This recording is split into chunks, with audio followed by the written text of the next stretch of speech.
Only a few years ago, the helicopter was perhaps the most fragile machine on or over the battlefield, contrasting with the heavily armored battle tank.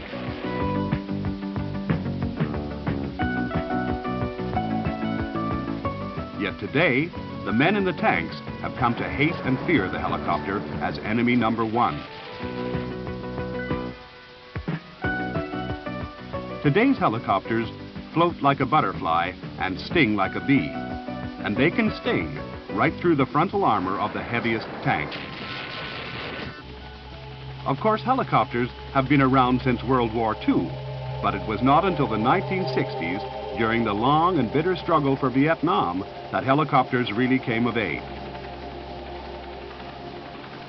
Typical operations over the flat terrain of the Mekong Delta were medevac missions, flown by the ubiquitous Huey helicopters of the U.S. Army. The Huey could take 6 litters plus a medic, who was often able to save lives during the short flight to the field hospital. Hundreds, perhaps thousands of troops and civilians owe their lives to being speedily and smoothly transferred from the remotest battleground to the nearest surgical unit.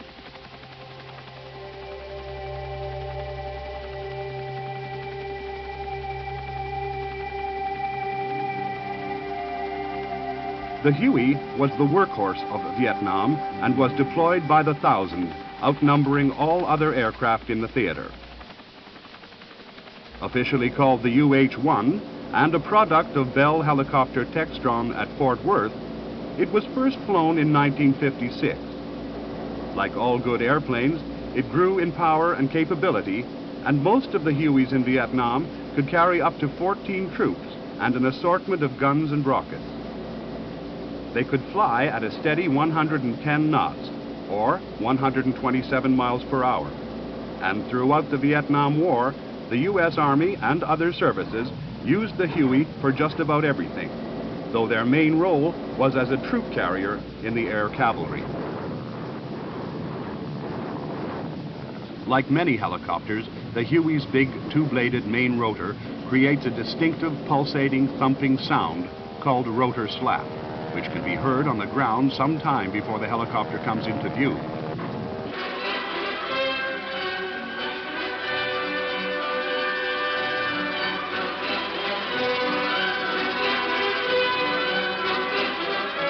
Surprise was therefore out of the question, and it became standard practice to keep the enemy's head down by spraying the whole area with machine gun fire.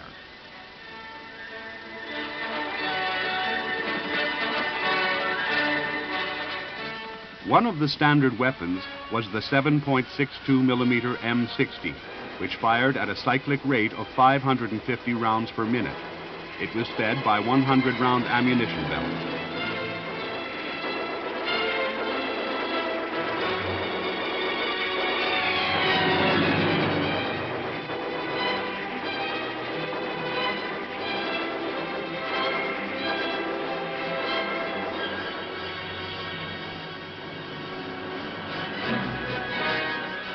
The other standard weapon was the 2.75-inch rocket, fired from a 7-tube launcher. Used by the million in Vietnam, the 2.75-inch rocket had no guidance, but was stabilized by fins, which flick open to make it spin rapidly in flight. Even so, compared to the M60, it was not a precision weapon. It was fine for firing into suspected hideouts. for instance along the Mekong waterways. But if you tried to hit a specific target, such as a small boat, there might be 30 misses before one lucky hit. However, in support of riverline patrols, the guns and rockets of the Sea Wolves Hueys prevented the enemy having free use of the waterways.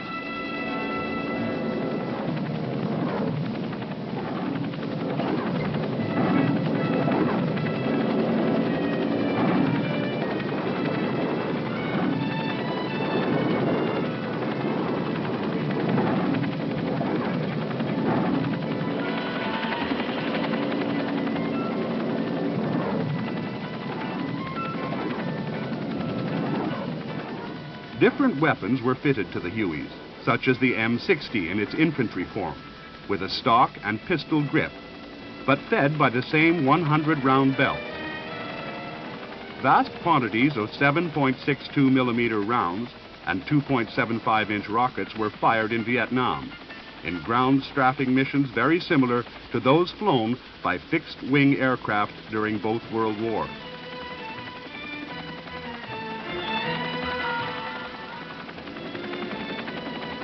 It was commonly said that the firepower of a rocket salvo was like a barrage from 38 howitzers or a broadside from a Navy cruiser. But it has to be remembered that the rocket is still an imprecise scattergun type of weapon.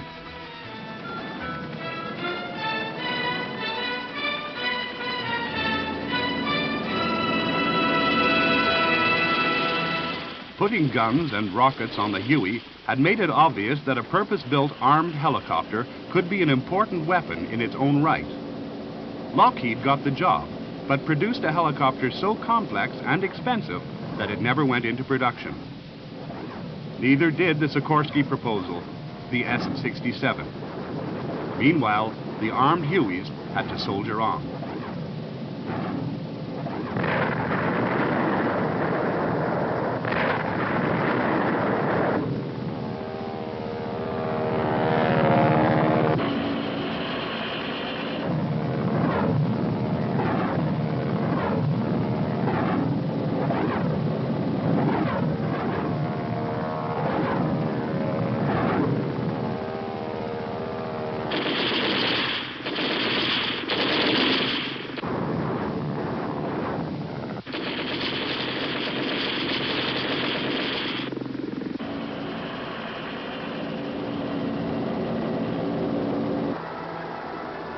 However, back at Fort Worth, Texas, Bell quickly used company funds to put the Huey's engine and rotors onto a slim, fighter-like fuselage seating a weapons operator in the nose with the pilot above and behind him. There was no cabin, and the Model 209, or AH-1, Huey Cobra was devoted entirely to sensors and weapons. It was just what the Army needed, and soon hundreds were being rushed to Vietnam. Quickly assembled and checked out, some AH-1Gs were in action a day after arriving.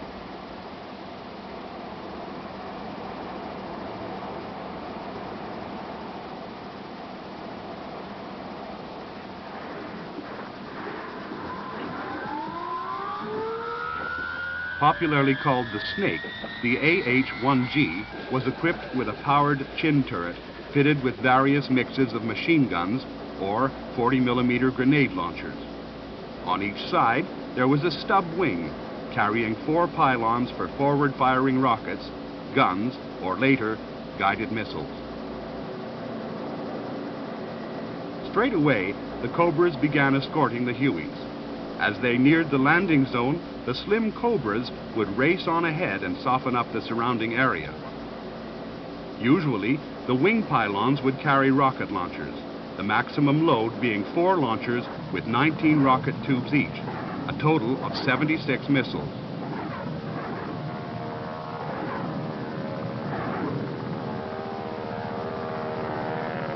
As well as the General Electric minigun in the chin turret, additional machine guns were carried on the stub wings. In order to shield the landing zone, a smoke screen could be laid down. The Hueys wouldn't hang about. Sometimes the troops would leave the helicopters without their even touching the ground.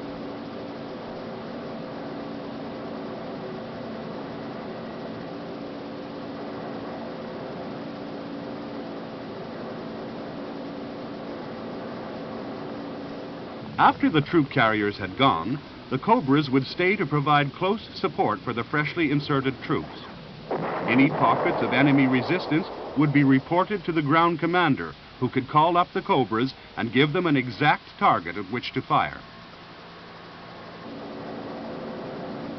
A rocket salvo with fragmentation warheads could be devastating, and a minigun could saw big trees in half.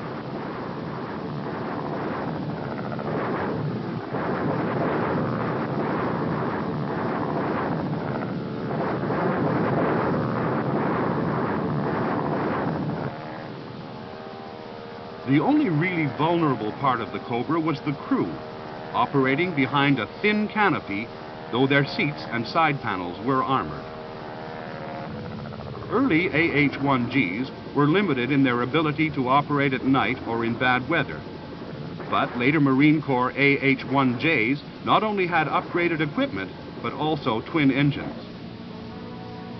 The Marines lost 17 machines in 1967 due to engine problems, but the twin-pack engine enabled the Sea Cobra to return to base even with one power unit knocked out.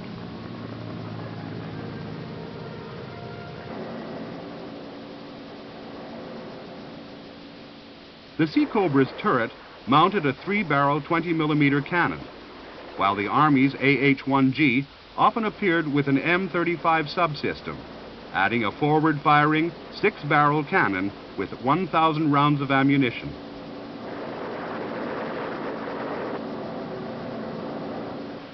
Later, General Electric produced a universal turret able to mount a 20 or a 30mm gun, giving great hitting power and range.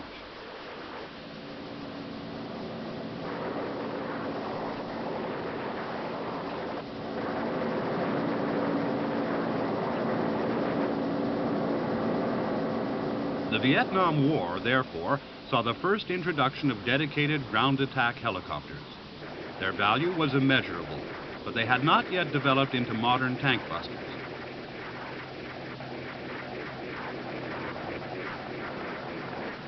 In Europe, in the 1950s, the French had pioneered the anti-tank helicopter, armed with batteries of crude missiles guided by signals sent out along fine wires trailed behind the weapon. One current French helicopter is the Gazelle, basically much smaller and more agile than a Huey or a Cobra, but just as versatile. The basic Gazelle is a 5-seater, but the French Army's dedicated anti-tank helicopter is the SA-342M version.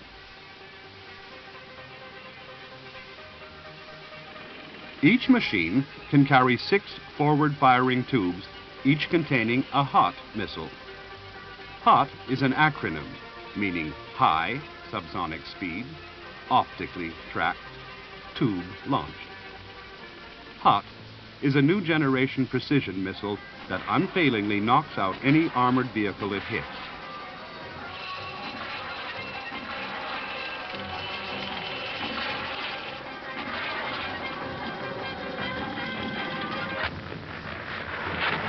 Though small, the 342M is equipped with a Decca Doppler radar, Nadir navigation computer, autopilot, and night flying equipment. As an alternative to HOT missiles, Gazelle can carry 2 machine guns, or a cannon, or self-homing missiles for destroying other aircraft. In Italy, the Italian Army operates the Augusta A109A. Slightly larger than the Gazelle, it has 2 engines and can seat up to 8. The crew sit in conventional side-by-side position. The usual roof-mounted gyro-stabilized sight is the same as used by the Gazelle, and there is a fixed forward sight. The shapely fuselage and retractable landing gear make it one of the most streamlined helicopters ever built. One of its many weapon fits is the Belgian ETNA pod, each of which houses a 12.7 millimeter heavy machine gun. One can be carried on each side of the aircraft and are effective against light armor.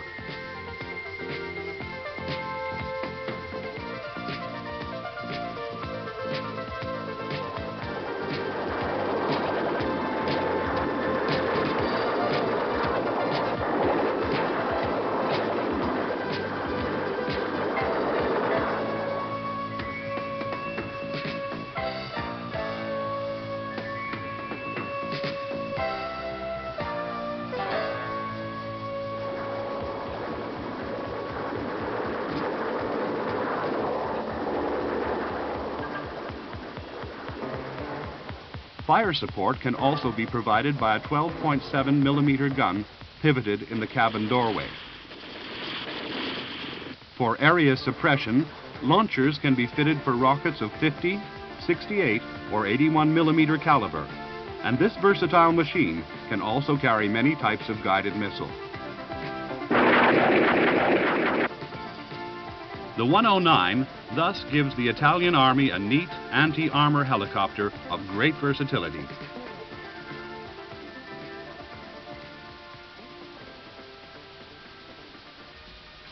Back in 1961, Hughes Helicopters won a U.S. Army competition for a light observation helo with a machine of amazing compactness and agility.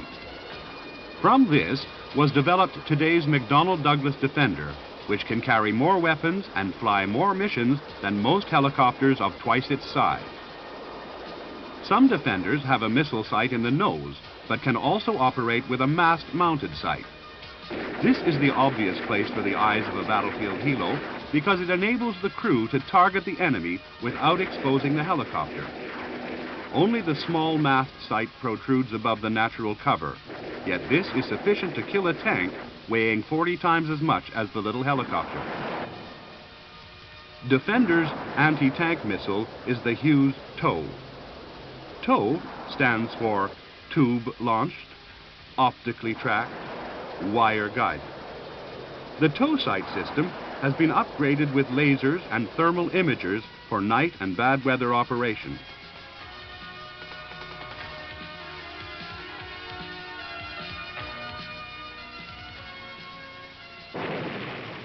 For all-round cost and effectiveness, the Agile Defender is hard to beat.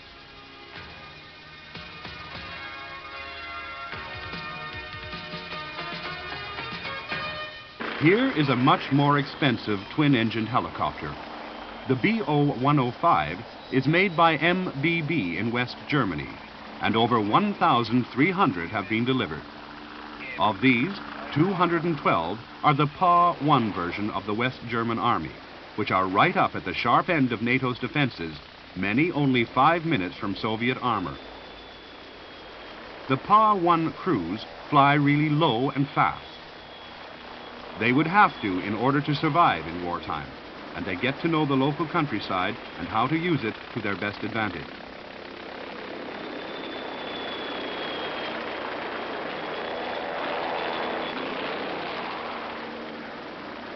The PA-1's target is armor.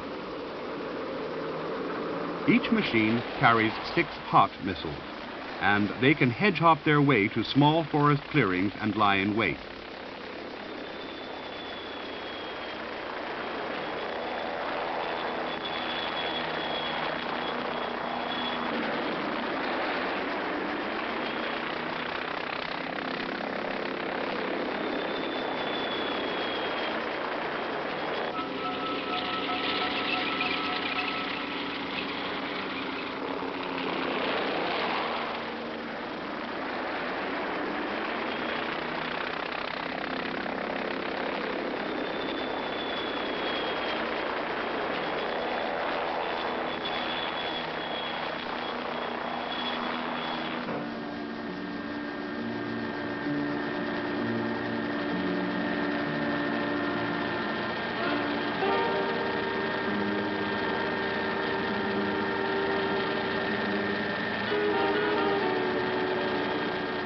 The weapons operator has the familiar APX-397 roof-mounted sight of the Gazelle and A109, and looking through this, he tries to acquire a target. The sight is stabilized and can magnify the image 10 times.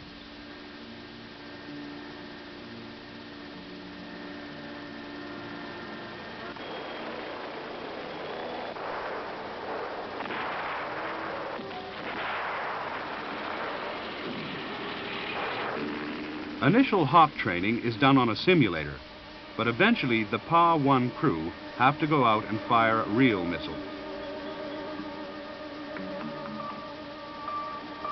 Each has to be guided all the way to its target, the operator keeping the spot of light lined up with the target using an infrared wavelength.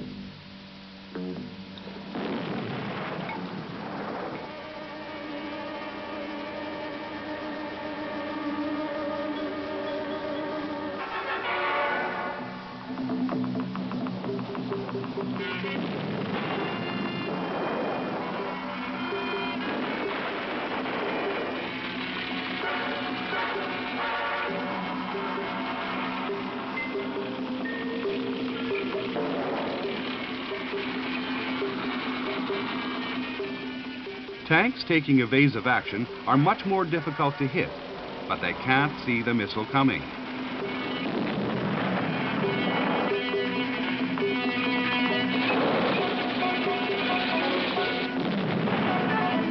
The helicopter then moves to a fresh ambush position, and the target acquisition and engagement is repeated.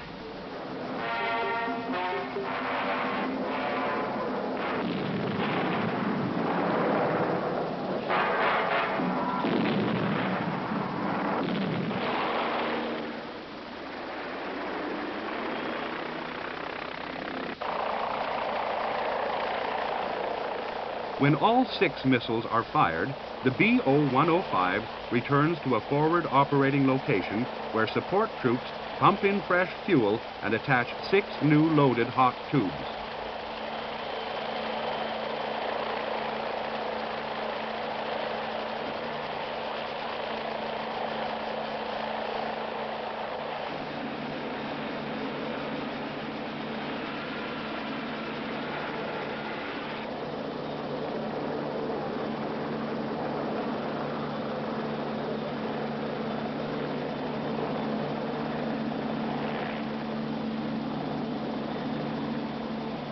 The whole refueling and rearming takes only a minute or 2, the crew staying in the machine. The PA-1s are now ready for another mission. Britain's only battlefield helicopter is the Westland Lynx. This is an outstanding twin-engine machine which currently holds the world helicopter speed record at over 400 kilometers or 250 miles an hour. Built in naval as well as army versions, it can carry 8 hot, tow, or other anti-tank missiles and has proved to be one of the steadiest firing platforms around. In contrast, it can loop, roll, and make other harsh maneuvers. The British Army fit a tow sight on the roof with night and bad weather features.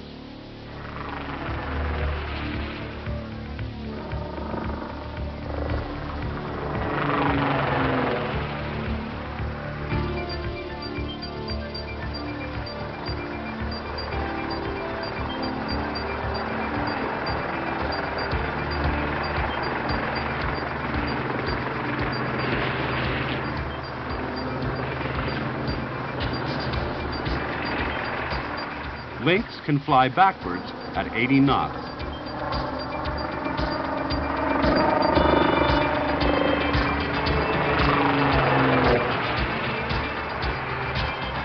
It can then go 90 degrees nose down to accelerate forwards, showing total pilot confidence.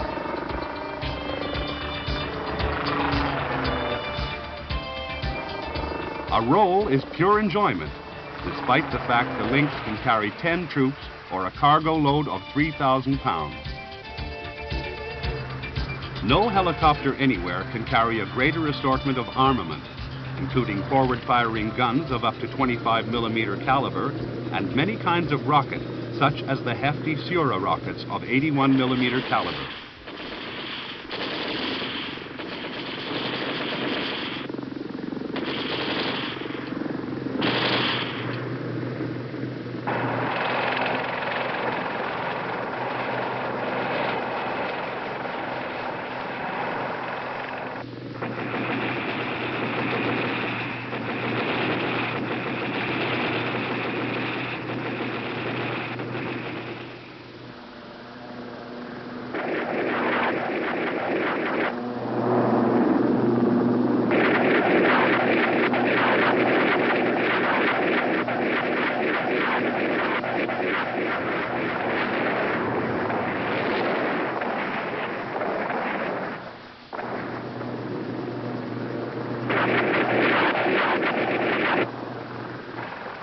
Lynx can destroy other helicopters with Magic, Mistral, or Stinger missiles.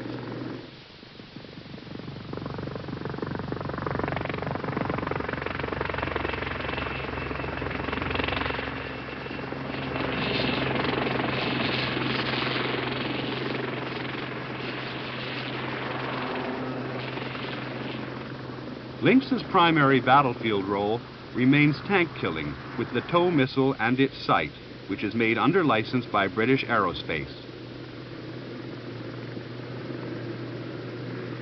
The TOWs are carried in quadruple boxes, and one TOW can pretty reliably be equated with one fewer enemy tank.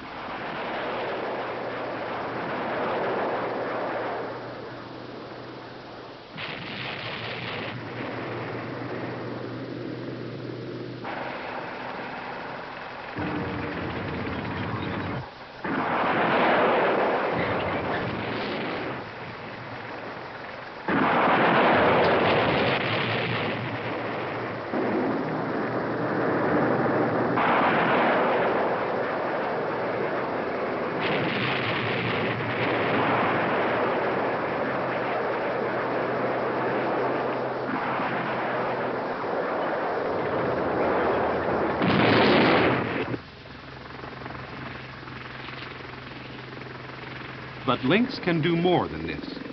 A 7-man squad can be inserted into an exact, predetermined spot keyed into the helicopter's digital navigation system.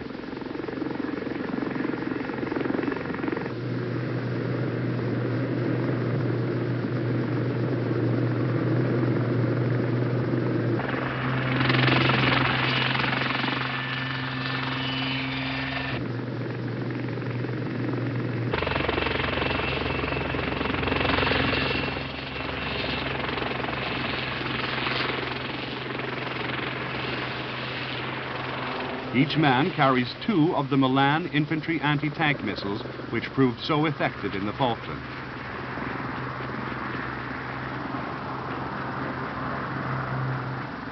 The Lynx can provide local protection and in a few minutes can bring up reloads for the Milan launcher. They all add to the enemy's attrition, and when called for, the Lynx can move the team to a fresh location.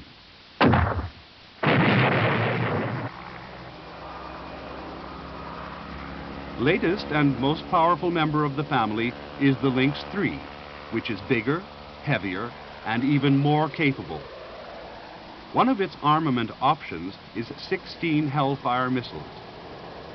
Made in the U.S., Hellfire is the biggest and deadliest anti-armor missile ever. The name is an acronym meaning Helicopter, Launched, Fire, and Forget.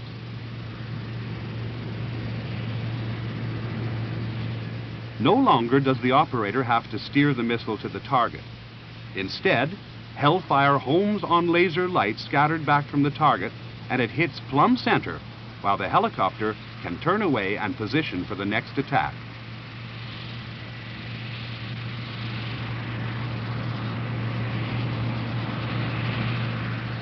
Newest of the French tactical machines is the pretty Aerospatiale Panther, though no firm orders have yet been announced.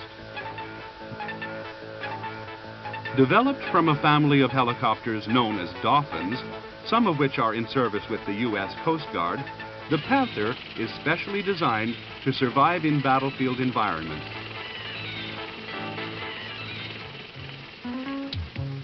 It is made hard to detect on radar or by heat sensors, and the structure is even made to survive a severe crash.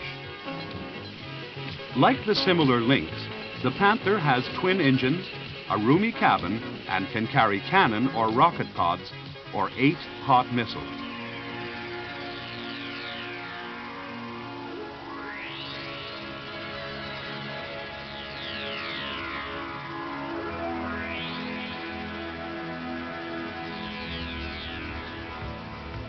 Like all battlefield helicopters, Panther is equipped with detectors and cutters to try to minimize the terrible danger of flying into electric cables, which in peacetime training are the biggest single hazard to the battlefield helicopter.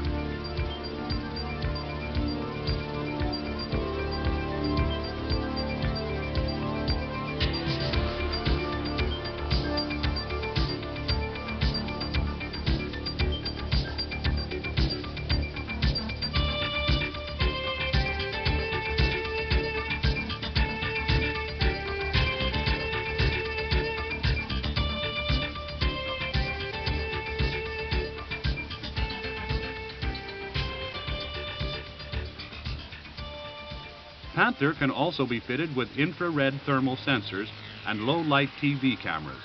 It can therefore fight by both day and night.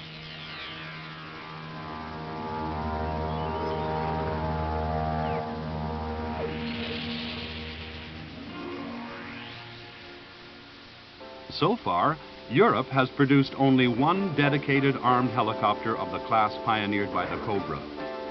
This is the Italian Augusta A129 Mangusta, or Mongoose.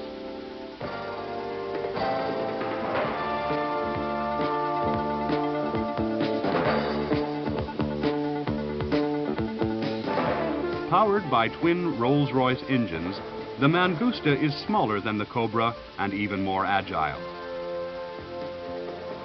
It is a very elusive target, yet it is designed to survive hits by enemy fire of up to 23mm caliber.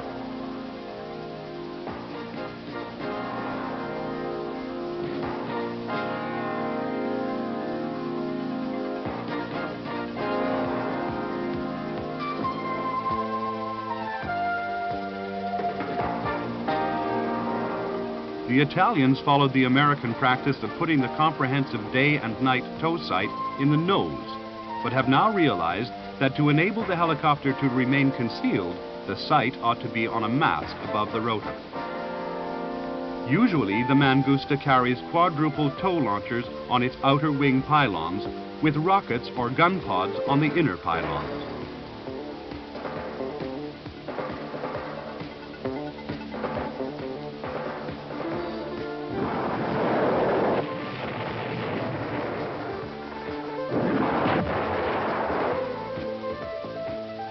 Augusta and various partners are working on the next generation helicopters developed from the Mangusta, which is currently serving with the Italian Army.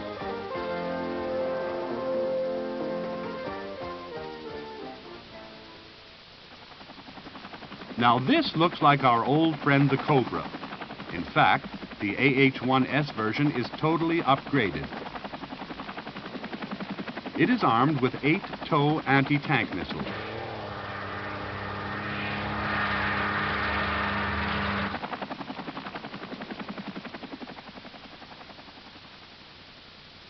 It can also carry, on the inner pylons, up to 38 rockets with any of 5 types of warhead. The chin turret houses a 20mm cannon firing 750 shots per minute, controlled by the gunner with the Cockpit telescopic sight unit, or by pilot or gunner using the helmet sighting system. As well as the tow sight, there is a laser ranger, head-up display, a projecting air data sensor for help in aiming rockets, Doppler navigation, and even an inbuilt laser tracker.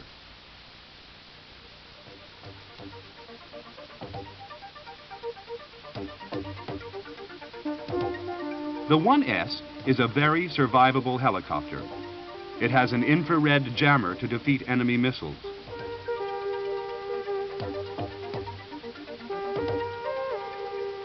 There are devices to suppress the heat radiated from the engine. There is a flat plate canopy to reduce sunlight reflection.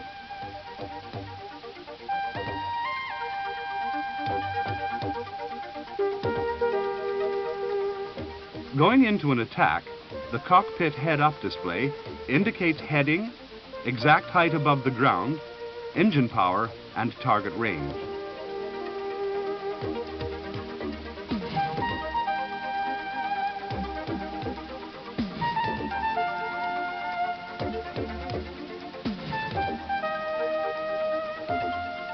The tow sight shows a white rectangle, which is the tow launch window, and the crew must get the target within this outline. The pilot could take evasive action so long as the target stays inside the window. If rockets are to be used, they are selected on a management control panel where the type of warhead chosen is indicated. Firing mode can be designated as single, pairs, or quad, and at 3 firing rates, fast, slow, or automatic. Quantity may be selected, and fuse timing or penetration may also be chosen. Setting of ranges up to 6,000 meters is possible.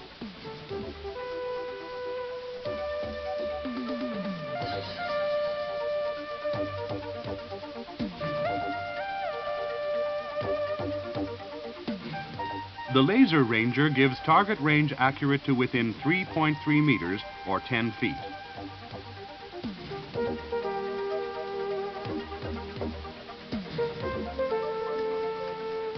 The helicopter's speed affects the impact point, so the fire control system compensates for this.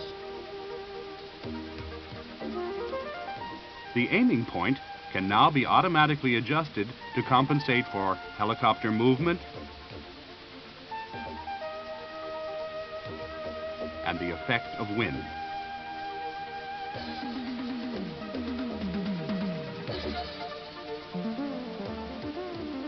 The helicopter is maneuvered until the two reticles on the display are superimposed, and a skilled operator can achieve this within 2 or 3 seconds.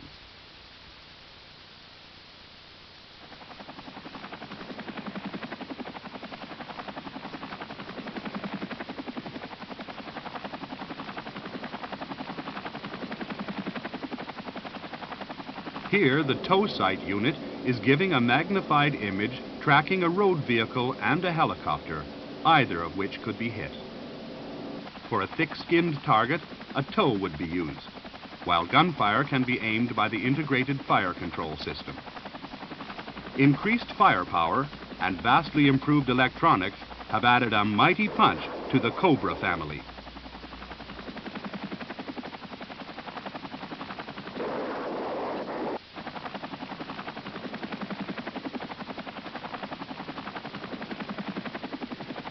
Besides the new machines, earlier models are being upgraded.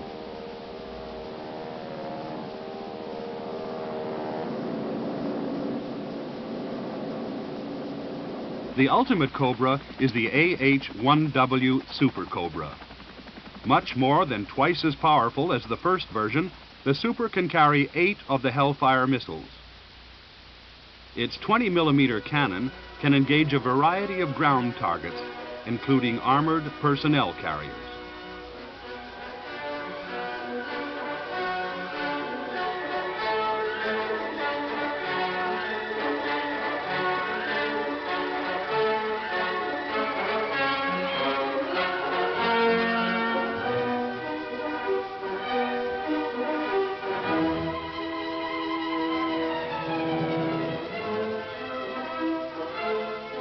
Infantry can aim laser designators at enemy armor, and the helicopter's Hellfire missile, homing on the reflected energy, is bound to score a bullseye. Hellfires can be launched at both low and medium altitude, and the helicopter can search for a new prey while the first missile is en route to its target.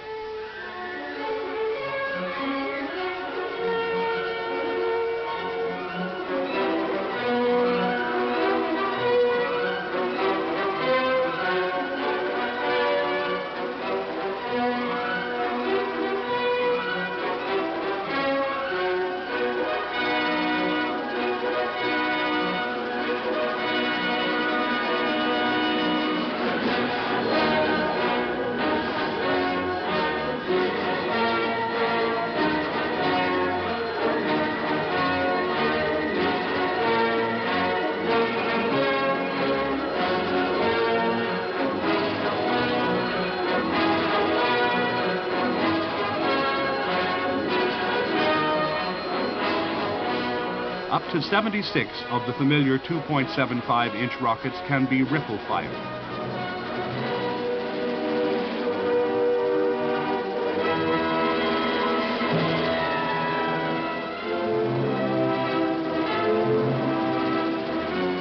For defense against other aircraft, it can even fire AIM-9 Sidewinder missiles.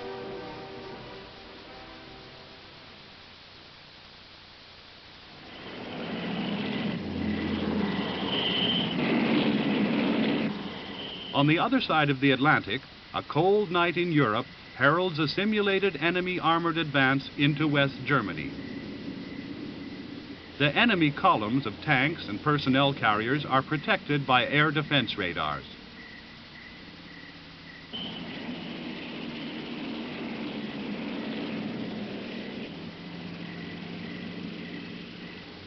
Next morning, sleepy villages in the Fulda Gap, northeast of Frankfurt, become the scene of the first large-scale engagements between helicopters and armored formations, because they are in the direct path of aggression from the east.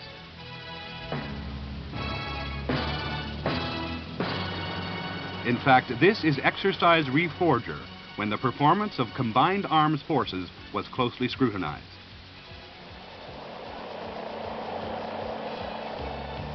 These tactical exercises train the troops in the coordinated use of all the men and equipment available to the field commander. The umpires, identified by white flags, keep a careful watch. One of the chief participating units is the U.S. Army's 101st Airborne Division, which deployed from Fort Campbell to West Germany and immediately joined battle.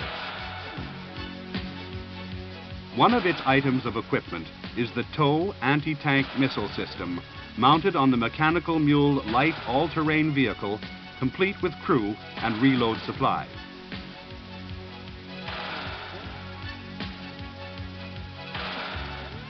Another, of course, is the AH-1S Cobra TOW helicopter. These, together with the scouts and transports, will make up the exercise's helicopter assets.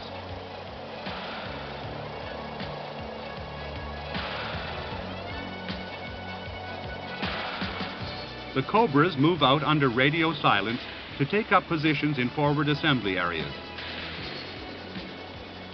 Here they will be parked and camouflaged until called upon to fight.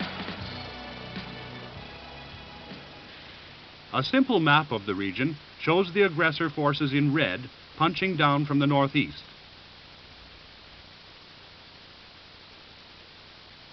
The American and West German defenders in blue comprise the 11th Armored Cavalry Regiment on the right flank. On the left is the German 13th Panzer Brigade. The 101st's anti-tank helicopters have the task of attacking the enemy head-on from the east and west flanks, while the heliborne infantry will be used to execute air-mobile operations behind the forward edge of battle area.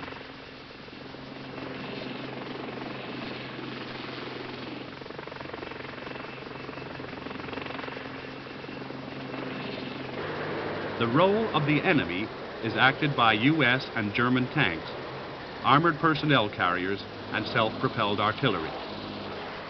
The job of the 101st will also be to plug any gaps in the defense that the enemy might exploit. Added realism is provided by Hawk surface-to-air missiles and complex communication systems.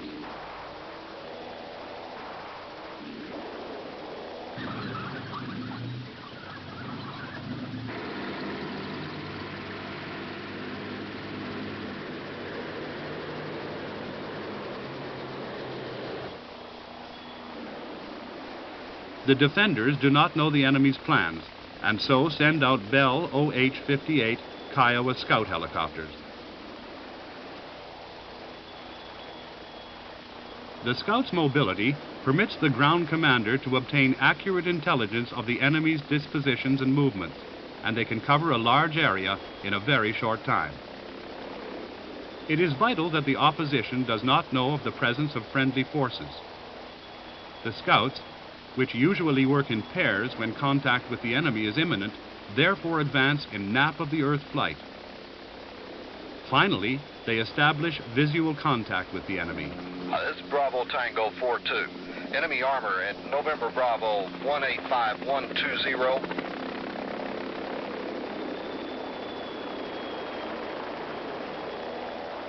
The action now takes on a faster pace. Artillery fire is brought down on the advancing armor. Close air support is called up to help blunt the enemy's advance.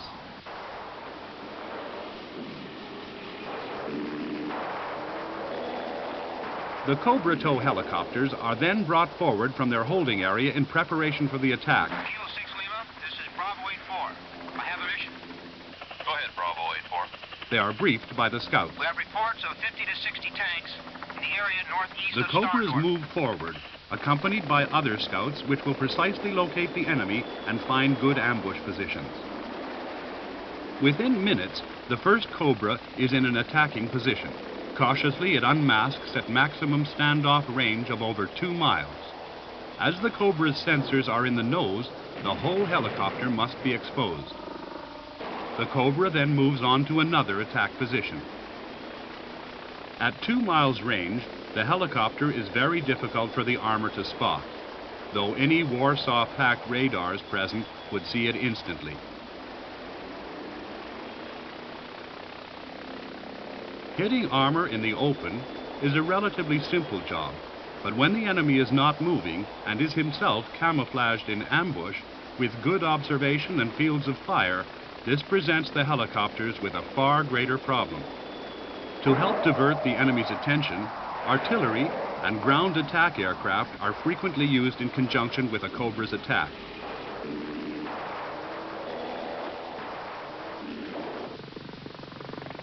If the radio channel is jammed, the OH-58 crew can use visual symbols to tell the Cobras the exact position of the enemy.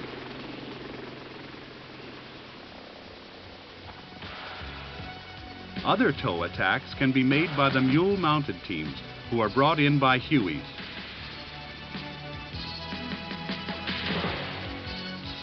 The mule teams are able to deploy from the landing zone to a nearby ambush position.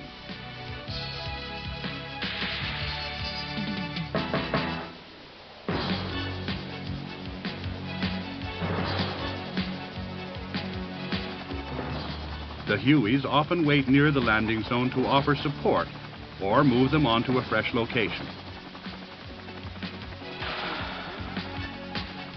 New tow teams can always be brought in to reinforce the ambush or to mount new attacks.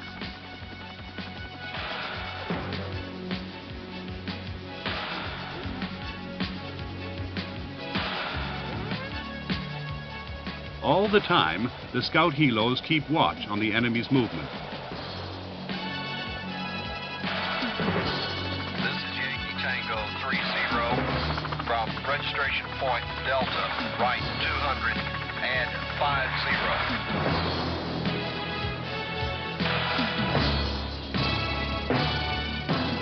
50. When the Cobras come into a forward operating location, they can be refueled and armed in between 3 and 5 minutes.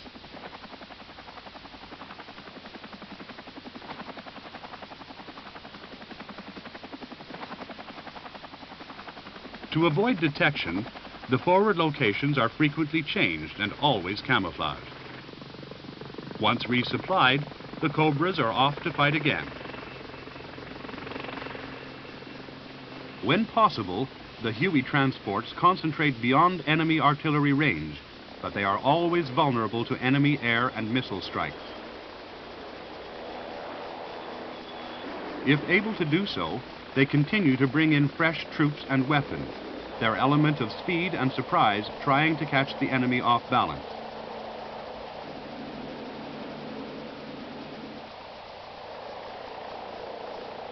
Raids can be mounted in company strength against command posts and supply dumps. Battalion-size raids may be used to cut the enemy's supply lines. Speed and surprise, though, is always essential.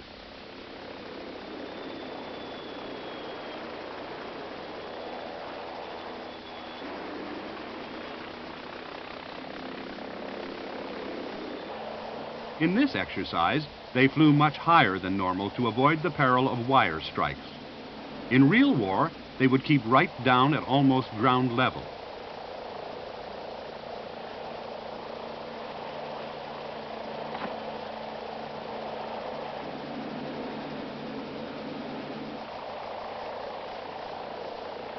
Every landing zone must be carefully selected for security and for approach routes which avoid the enemy's air defense missiles, radars, and anti-aircraft guns.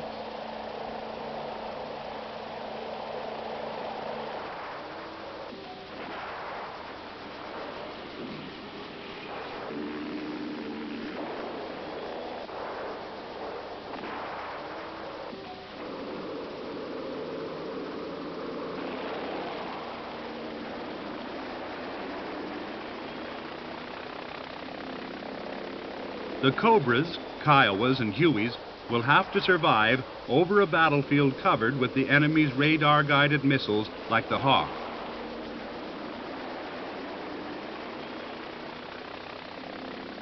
They will also have to contend with better radar-controlled guns than the Vulcan. Their job will be difficult.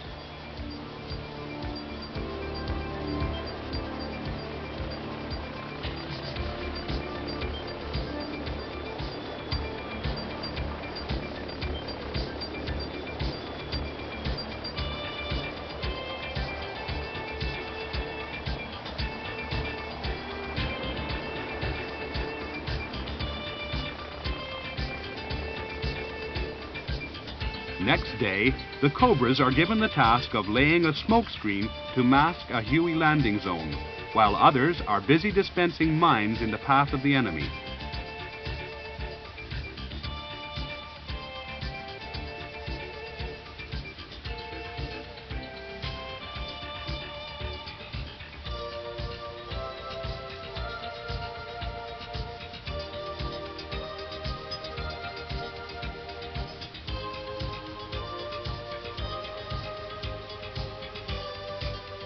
The reforger exercises are seen as vital training in anti-tank tactics, and though the U.S. Army is refurbishing many Cobras and Hueys, they are now acquiring new types of helicopters.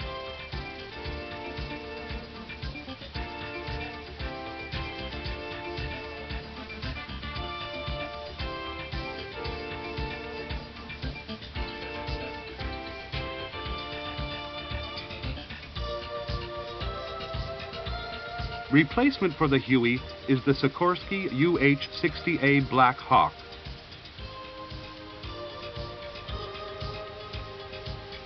Bigger and more powerful than the Huey, it carries the same squad of 11 to 14 troops, but flies faster and has better protection with a radar warning receiver, infrared countermeasure set, and chaff and flare dispenser.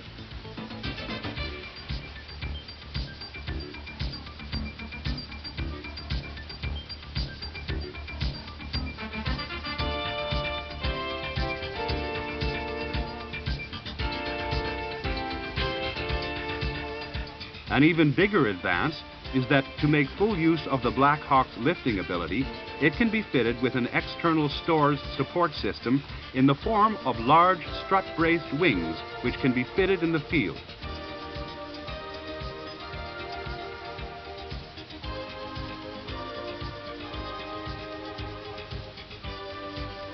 Four big pylons on these wings can carry over 10,000 pounds of extra fuel, electronic countermeasures, almost every kind of weapon, and even motorcycles.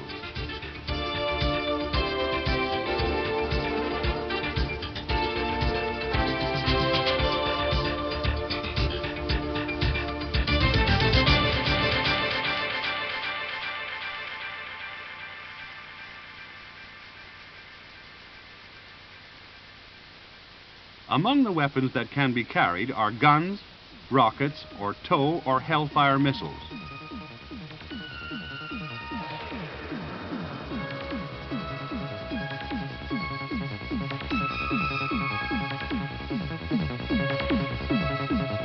Hellfire is especially valuable because it needs no sighting system in the helicopter, just a friendly laser to illuminate the enemy tank.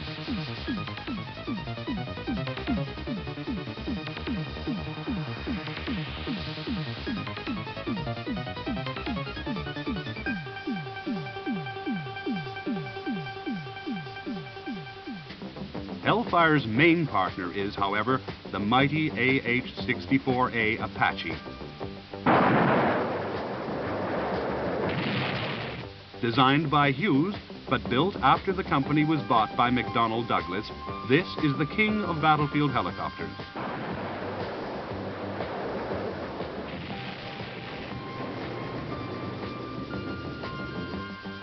Powered by two engines, each of 1,700 horsepower, the Apache is a dedicated two-seat tank killer. And for the first time, it is a machine designed from the start to work at night or in bad weather.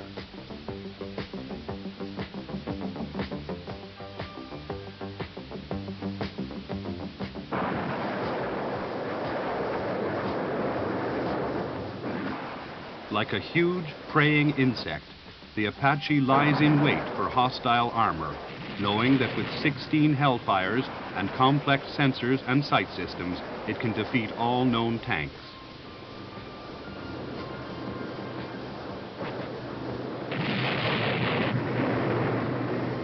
The missiles can home on light from a ground laser or from its own laser designator.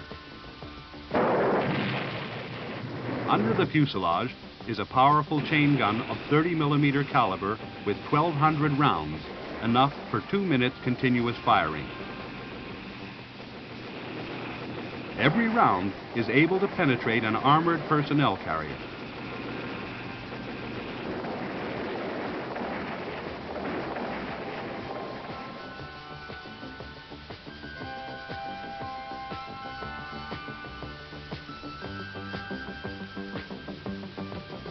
For area attack, the Apache can salvo up to 76 rockets, and no helicopter can fire them with greater accuracy.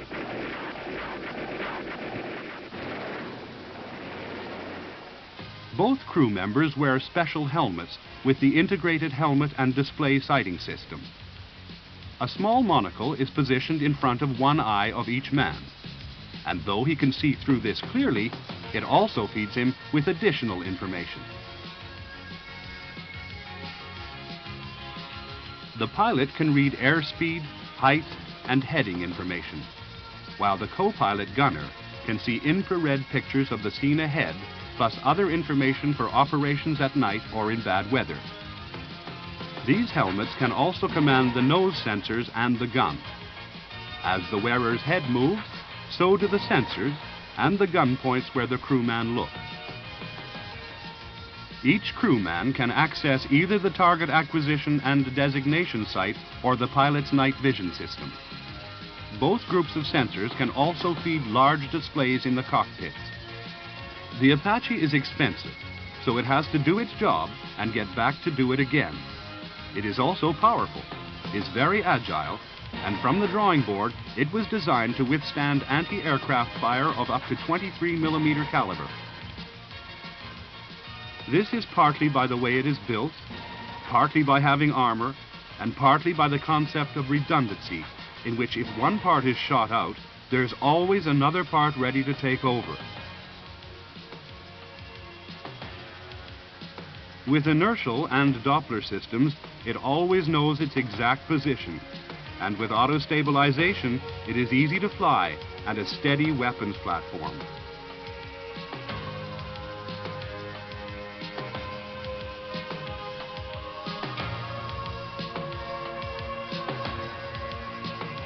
Nap of Earth flying, radar warning, chaff, flares, and an infrared countermeasures beacon all help Apache to avoid destruction. And even the vital bearings in the transmission drives are designed to run after all oil has been lost.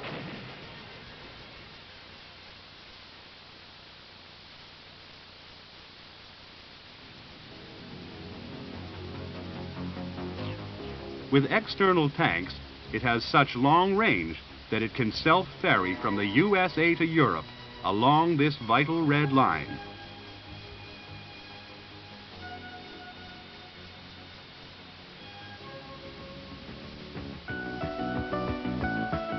Apache, whose target is tanks.